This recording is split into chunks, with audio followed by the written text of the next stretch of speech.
I'm going to show you more of the materials when we come off screen here. But always very sharp point, really important. These Mitsubishi Uni pencils I really like because they have a good density of black in the mid-range. As you can see, I generally use the mid-range. I don't like to use too soft a pencil because it goes a bit sort of woolly on the paper. And if you use a very soft pencil, it goes quite shiny on the surface, unless you use the new Pitt matte pencils, which are really quite good for very darks. So in the mid-range, the sort of B, H, B, F, H, they're quite dense, quite a strong black, but they hold a point well and you can create fine lines. So it's a good combination. Some makes of pencils are quite grey in the mid-range, so I prefer these because they're that much stronger. So this is just a step-by-step to show you through the underpainting for graphite drawing process. So this is a stick.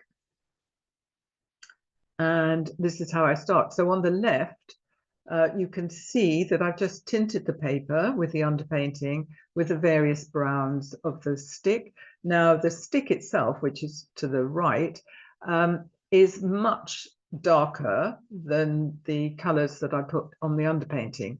But if I put all those darks down, then I wouldn't be able to put much graphite over the top. So the graphite is creating the form, shading, it's creating the texture, but it's also darkening the color somewhat. But it's still going to be a sort of a fainter impression than a full-blown colored pencil drawing. But it's marvelous for these, I think, for these really sculptural subjects that don't have a lot of color in them. And this is part of the finished drawing. So you get the real sculptural effect and lots of fun doing the graphite drawing. And this is another one. It's just a leaf, a low-cut leaf. I've got the tree in the garden and I'm always drawing these leaves. They're huge. They're about a foot long. So you can see in the middle drawing, I've started to put the color down and I've put masking fluid to save my highlights because these are quite shiny when they dry. And then I've melted the color on the right side. So it's all melted and I've started to take the masking fluid off and you can see the white patches where the masking fluid was. And then on the left of this image is the beginning of my, well, I've nearly finished the pencil drawing there. And you can see that it's almost as dark as the real leaf, but not quite. But it's a joy to do. So this one is just shows you how it looks when it's done. So it's another one of these leaves. So here, and the veins are all done with ivory pencil. So that's either Faber-Castell 103 ivory, or sometimes I use the Tombow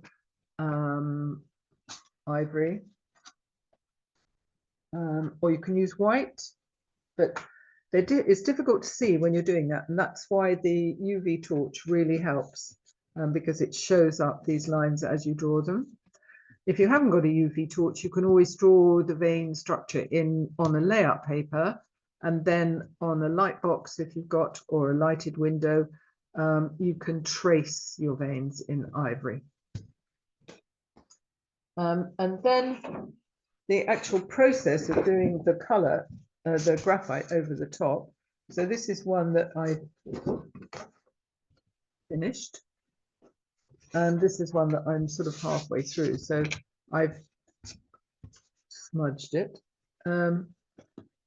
So the graphite process over the top of that, I'm going to use one of my favorites. So I can see where the veins are, and then I can just, using my little ellipses, I'm using the same technique for graphite drawing as I would use normally. So little tiny shallow ellipses just over the top.